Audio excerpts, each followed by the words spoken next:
আসসালামু আলাইকুম। Urmi kitchen blog চ্যানেলের পক্ষ থেকে আরও একটি নতুন ডেইলি ব্লগ দেখার জন্য স্বাগতম জানাচ্ছি আমার সকল প্রিয় আপু ভাইয়াদেরকে। আশা করছি যে যেখান থেকে বসে আমার এই আজকে নতুন ভিডিওটি দেখছেন সবাই খুব ভালো আছেন আলহামদুলিল্লাহ। আমরা তো আমাদের সকালের যে কাজগুলো আছে সব কাজগুলো কমপ্লিট করে তারপরে বিয়ে বাড়িতে চলে আসলাম।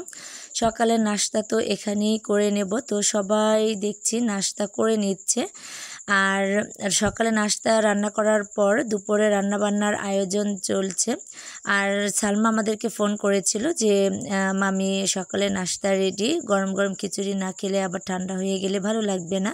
তো আমি আর জাহেদা চলে এসেছি, তারপর ভাবিও এসেছে আমাদের সাথে। আমরা তিন যাই কিন্তু এসেছি, বাড়িতে কিন্তু আমাদের মেহমান আছে, তো সবার জন্যই কিন্তু খিচুড়ি নেওয়া হবে, কারণ সবারই তো কোলে বাচ্চা, তো সবাই তো আর আসতে পারেনি। আর এখানে সুমনার দুই ফুফাতো বোন রান্নাবান্নার আয়োজন করে নিচ্ছে আর খাওয়া দাওয়া করে নিচ্ছে। তো বরের যে ডালাটা আছে খাবারের, সেই ডালাটা ওরাই সাজাবে, তো সব কিছু রান্নাবান্না ওরাই করে নিচ্ছে ডালা সাজানোর জন্য। আর এখন আমরাও গরম গরম খেয়ে নেব। আর এখানে এই যে রান্নাবান্না তো হচ্ছে, সকালে নাস্তাটা করে নিয়েছি, খিচুড়িটা রান্না কিন্তু ভীষণ ভালো হয়েছে। এরপর তো আমি কিন্তু আবার চুলায় রান্না করে নিচ্ছি, বাবুর্চি দেখিয়ে দিয়েছে তার স্টাইলেই কিন্তু মুরগির মাংসর তরকারিটা রান্না করে নিয়েছি। আর এখানে কয়েক টুকরা গরুর গোশ এনে দিয়েছে যে খাওয়ার জন্য, লবণ হয়েছে কি না সেটাই চেক করার জন্য। তো বললাম যে না, সব কিছু ঠিকঠাকই আছে। থালা বাসনগুলো মেজে নিচ্ছিল সবাই, আর এখানে মাছগুলো ধুয়ে পরিষ্কার করে নিচ্ছে ভেজে নেওয়ার জন্য। তরকারিটা কিন্তু হয়ে গেছে মুরগির মাংসের, আর এখন ডিমগুলোকে ভেজে নেওয়া হবে, তেল গরম হয়ে গেছে। আর মাছ লবণ হলুদ মাখিয়ে রাখা হয়েছে, আর রোস্টের মুরগিটাও ভেজে নেওয়া হবে।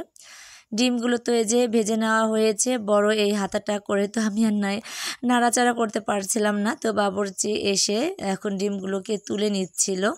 আমি তো এই ছোটো খুন্তি দিয়েই কিন্তু নেড়ে চেড়ে নিয়েছিলাম, তারপর বাবুর্চি এসে নেড়ে চেড়ে তারপরে নামিয়ে নিয়েছে।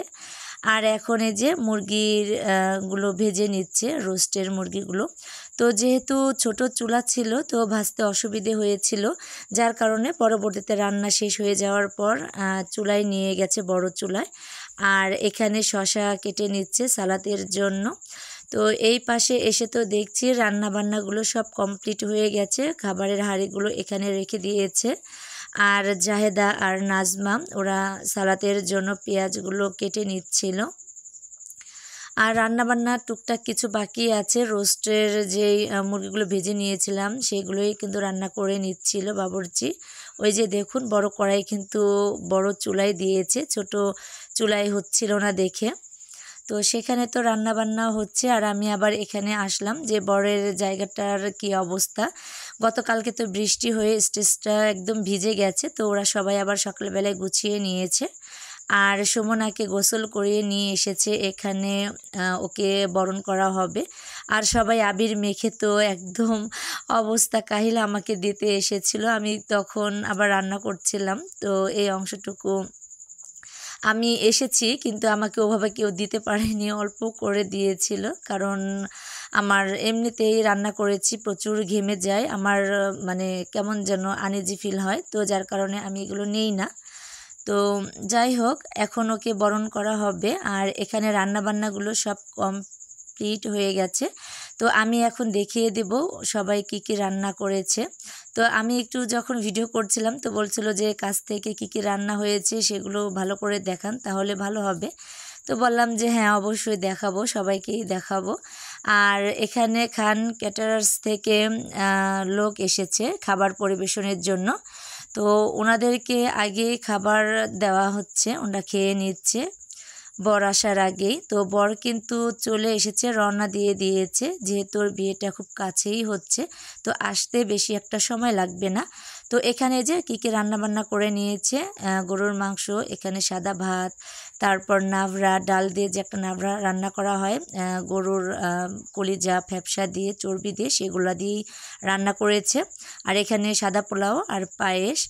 তো এরপর তো সব খাবার দাবার রান্না তো হয়েছে সেগুলো তো দেখিয়ে দিয়েছে। আর এখানে ফল কেটে নিচ্ছিলাম জাহেদা আর আমি। তো কিছু ফল আবার একটু নষ্ট ছিল, তো দেখে দেখে ফলগুলো কেটে নিচ্ছিলাম।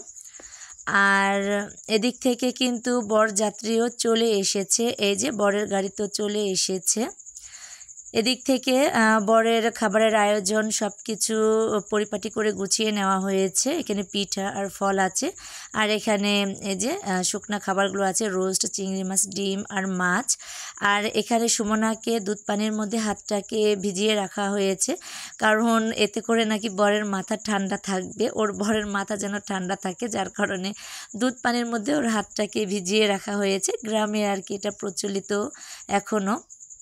তো যাই হোক, প্রতিদিনের মতো আমার সকল প্রিয়াপু ভাইয়াদেরকে মনে করিয়ে দিচ্ছি এবং রিকোয়েস্ট করে নিচ্ছি, ভিডিও শুরুতে যারা লাইক দিতে ভুলে গেছেন প্লিজ ছোট করে একটা লাইক দিয়ে দিবেন। আর আমার চ্যানেলটিকে যারা এখনও সাবস্ক্রাইব করেননি, আমার আজকের ভিডিওটির কোনো অংশ ভালো লেগে গেলে সাবস্ক্রাইব করে পাশে থাকার বেল আইকনের অল অপশনটি প্রেস করে আমার পাশেই থেকে যাবেন। আর আমার এই আজকের ভিডিওটি আপনাদের কাছে কেমন লেগেছে, একদম গ্রামীণ ভাবে বিয়ের যে উৎসব আনন্দটা একদম জমজমাটভাবেই হয়েছে কিন্তু। তো এই ভিডিওটি আপনাদের কাছে কেমন লেগেছে অবশ্যই কমেন্ট করে জানাবেন। তো এখানে কিন্তু বর চলে এসেছে, আর এখানে গেটে দাঁড়িয়েছে। গেটের যেই মানে আনুষঙ্গিক যেই নিয়ম কানুনগুলো আছে সেগুলো কমপ্লিট করা হচ্ছে। এখানে এখন সাবেরা মালা পরিয়ে দিচ্ছে বরের গলায়। সাবেরা হচ্ছে সুমনার চাচাতো বোন, আর মিষ্টি তো আগেই খাওয়ানো হয়েছে।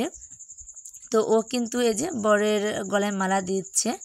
এরপর তো শেষের যে অংশটুকু দেখাবো এটার জন্য আমি আগেই প্রস্তুত ছিলাম, যার কারণে আমি সরে গিয়েছি। এই যে দেখুন কি অবস্থা।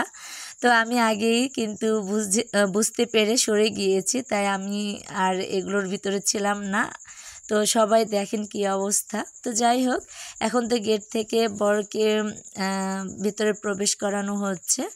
এখন বর ভেতরে প্রবেশ করছে। তারপরে তো সুমনা যে দুধ পানির মধ্যে হাতটা ভিজিয়েছিল সেটাও তুলে নিয়েছে। তো আমার বিয়ের সময়ও কিন্তু এমনটাই করেছিলাম। তো কেন জানি এগুলো করে ঠিক বুঝি না, যার মাথায় যেমন রাগ থাকবে সে তো রাগ দেখাবেই, এটা আসলে কেন করে জানি না। তো যাই হোক, নিয়ম তো নিয়মই, গ্রামে কত কিছুই নিয়ম কানুন পালন করে, এখনও সবাই অনেক কিছুই পালন করে সব নিয়মগুলো। তো যাই হোক, এখানে আবার সবাই বসে আছে, এদের বিল না মেটানো পর্যন্ত বরকে বসতে দেবে না, তাই ওরা ওদের বিলটাকে নিয়ে তারপরে বরকে বসতে দিয়েছে। খাবারগুলো রেডি, আর এখন বরের খাবারও রেডি করা হচ্ছে। এখানে শরবত কয়েক প্রকারের আছে, আর বরের এই যে ডালা ওরা সুন্দরভাবে সাজিয়ে নিয়েছে। সবাই এই যে বরযাত্রী বসে গেছে, গ্রামের যারা আত্মীয় স্বজন আছে, মানে আমরা যারা আত্মীয় স্বজন আছে আমরা কিন্তু বরের খাওয়া মানে বরযাত্রী খাওয়া দাওয়ার পরে আমরা কিন্তু খাওয়া দাওয়া করেছি। সবার আগে বরযাত্রীদের খাওয়া দাওয়া করানোর মানে ব্যবস্থা করেছে। তো সবাই এখন খাওয়া দাওয়া করে নিচ্ছে। আর এখানে শরবত, তারপর ফল এগুলো আনা হয়েছে। এই যে গ্লাসটাকে তোলার কথা বলেছে, তো ওনারা একদমই টাকা বের করতেই চাইছিল না, যেহেতু বড় গ্লাস ছিল। তারা কিন্তু অল্প টাকা দিয়েই মানে একদম মানে কি বলবো 50 টাকার নোট দিয়ে গ্লাস তুলে নিয়েছে, কিন্তু এতে করে কিন্তু সঠিকভাবে তুলতে পারেনি। যারা এই কাজটা পারদর্শী তারা কিন্তু খুব সহজেই এই গ্লাস মানে দুধের গ্লাসটা তুলে ফেলতে পারে, কিন্তু এরা তেমনভাবে তুলতে পারেনি। তো যাই হোক, এখানে এখন এই যে বরযাত্রীরা খেয়ে নিচ্ছে, খাওয়া দাওয়া শেষ করে যার যার মতন করে চলে যাবে, শুধু বর আর কি থেকে যাবে। অনেকেই কিন্তু চলে গিয়েছিল যেহেতু কাছাকাছি বিয়েটা হয়েছে। এখানে বরদেরকে নাস্তা দিয়েছে, মানে বরের সাথে যারা এসেছে এবং বরকে নাস্তা দিয়েছে, পিঠা কয়েক প্রকারের পিঠা বানানো হয়েছিল সেই পিঠা দিয়েছে। এরপর তো বরের যে খাবারের ডালাটা সাকরখানা ডালা বলি আমরা গ্রামে, তো সেটাই এখন দিয়েছে। এটা দেওয়ার পরে তারপরে ওনাদেরকে আলাদা করে খেতে দেওয়া হবে। প্রথমে এই খাবারটা সবাই এখন খেয়ে নিচ্ছে। বরের ওখান থেকে ভেতরে এসেছি, আমার তো মনেই ছিল না যে এই যে মেয়ের জন্য কি কি এনেছে সেটাই দেখার জন্য। তো সুমনার জন্য অনেক কিছুই নিয়ে এসেছে, এগুলো দেখে তারপরে চলে আসলাম আবার বরের এখানে আমাকে একা ফেলে সবাই কিন্তু চলে গেছে। এখানে একবার আমি পোলাও আনতে যাই, তারপর আবার মাংসের তরকারি আনতে যাই, মানে কেউই এখানে ছিল না, সবাই যার যার মতন করে সরে গেছে। এখানে খাওয়ার দাওয়ার ম্যানেজটা কিন্তু আমিই করেছি এবং পরে ওরাই এসেছিল, সবাই মিলেই করা হয়েছে। তো সবার খাওয়া দাওয়া কমপ্লিট হয়ে যাওয়ার পর এখন আমরা যারা আত্মীয় স্বজন আছি আমরা এখন খেতে বসে পড়েছি। তো এখানে আমরা সবাই এসেছি, বাড়ির সবাই কিন্তু চলে এসেছে রেডি হয়ে। তো এখানে লাবণী, রূপসানা, সাথী, রাজিদ, সজীব, আলভি, ছাব্বির, সোনিয়া, মানে সবাই এখানে আছে। লাবণীর শাশুড়িও আছে, বিয়ান আপা, শুধু বড় ভাবি আর রূপসানার মা মানে আমাদের বিয়ান আপা সজীবের শাশুড়ি তিনি আসতে পারেননি, কারণ বাবুদেরকে তার কাছে রাখা হয়েছে। তো আমাদের খাওয়া শেষ হয়ে গেলে বাড়িতে গেলেই মানে তারা আসবেন আর কি, এমনই কথা। তো এখানে আমরা সবাই একসাথে বসেছি, বেশ ভালোই লাগছে, সবাই মিলে একসাথে খেতে পেরেছি। শুধু আপনাদের ভাইয়াই ছিল না, তো তিনি থাকলে হয়তো আরও ভালো লাগতো, সবাই একসঙ্গে আরও একটু আনন্দ করতে পারতাম। তো যাই হোক, খাওয়া দাওয়া শেষ, এখন চলে আসলাম কনের সাজগোজ কেমন হয়েছে সেটা দেখার জন্য। তো সুমনাকে এই যে সাজানো হয়েছে, দেখতে কেমন লাগছে সুমনাকে সবাই কমেন্ট করে জানাবেন। আর এখানে সুমনার শাশুড়ির জন্য কিছু খাবারের আয়োজন করা হয়েছে, মানে প্যাকেট করা হয়েছে হাঁড়ি পাতিলের মধ্যে, এভাবে করে দেওয়া হয় আমাদের এদিক থেকে। কার কার এলাকায় মেয়ের বাড়ি থেকে খাবার পাঠানো হয় অবশ্যই কমেন্ট করে জানাবেন, আমাদের এদিক থেকে পাঠানো হয়। আর এখানে সবাই বিয়ে পড়ানোর জন্য ব্যস্ত, আর আত্মীয় স্বজনেরা এখানে উপহার দিচ্ছিল, যে যার মতন করে উপহার দিচ্ছিল। এরপর তো এই যে বিয়ে পড়ানো শেষ, বর কনেকে এক জায়গায় করা হয়েছে। তো বরের নাম হচ্ছে তরিকুল। তো তরিকুলকে এবং সুমনাকে, সুমনার মা সালমা ওদেরকে দুধ খাইয়ে দিচ্ছিল, মিষ্টি খাইয়ে দিচ্ছিল, আর এখন আঁচল দিয়ে মুখটা মুছে দিচ্ছিল। তো প্রচুর গরম, কারেন্ট ছিল না, এতটাই কষ্ট হচ্ছিল গরমে, কি আর বলবো। তো যাই হোক, ঘর থেকে ওদেরকে বের করে আনা হয়েছে গরমের মধ্যে। তো এখন মিজু ওদেরকে বিদায় জানাচ্ছে। তো সবার কাছ থেকে বিদায় নিয়ে এখন সুমনা চলে যাচ্ছে শ্বশুর বাড়িতে। তো এই অংশটুকু আসলেই খুব বেদনাদায়ক, তো সবারই এভাবেই যেতে হয়। তো যাই হোক, সুমনাদেরকে বিদায় জানাতে জানাতে আপনাদের কাছ থেকেও আমি বিদায় নিয়ে নিচ্ছি। সবাই ভালো থাকবেন, সুস্থ থাকবেন এবং আমার ভুল ত্রুটিগুলো অবশ্যই ক্ষমার সুন্দর দৃষ্টিতে দেখবেন। সবাই ভালো থাকবেন। আসসালামু আলাইকুম।